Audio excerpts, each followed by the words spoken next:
മിശിഹായെ അനുഗ്രഹിക്കട്ടെ. ആദ്യത്തെ ഉടമ്പടി കുറ്റപ്പെടുന്നതായിരുന്നെങ്കിൽ രണ്ടാമതൊന്നിന് അവസരമുണ്ടാകുമായിരുന്നില്ല. അവിടുന്ന് അവരെ കുറ്റപ്പെടുത്തി കൊണ്ട് അരുളി ചെയ്യുന്നു, കർത്താവേ, അരുളി ചെയ്യുന്നു, ഇസ്രായേൽ കുടുംബവും യൂദാ കുടുംബവുമായി ഞാൻ ഒരു പുതിയ ഉടമ്പടി സ്ഥാപിക്കുന്ന ദിവസങ്ങൾ വരുന്നു. ആ ഉടമ്പടി അവരുടെ പിതാക്കന്മാരെ ഈജിപ്തിൽ നിന്ന് പുറത്തു കൊണ്ടുപോകാൻ അവരെ കൈപിടിച്ച് നടത്തിയ ആ ദിവസം അവരുമായി ചെയ്ത ഉടമ്പടി പോലെ ആയിരിക്കുകയില്ല. എന്തെന്നാൽ കർത്താവ് അരുളി ചെയ്യുന്നു, അവർ എൻ്റെ ഉടമ്പടിയിൽ ഉറച്ചു നിന്നില്ല, അതുകൊണ്ടും ഞാനും അവരെ ശ്രദ്ധിച്ചില്ല. കർത്താവ് അരുളി ചെയ്യുന്നു, ആ ദിവസങ്ങൾക്ക് ശേഷം ഇസ്രായേൽ ഭവനവുമായി ഞാൻ ചെയ്യുന്ന ഉടമ്പടി ഇതാണ്.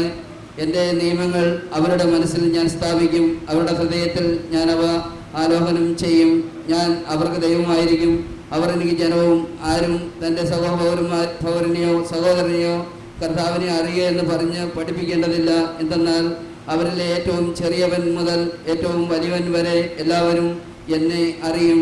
അവരുടെ അനീതികളും നേർക്ക് ഞാൻ കരുതിയുള്ളവനായിരിക്കും.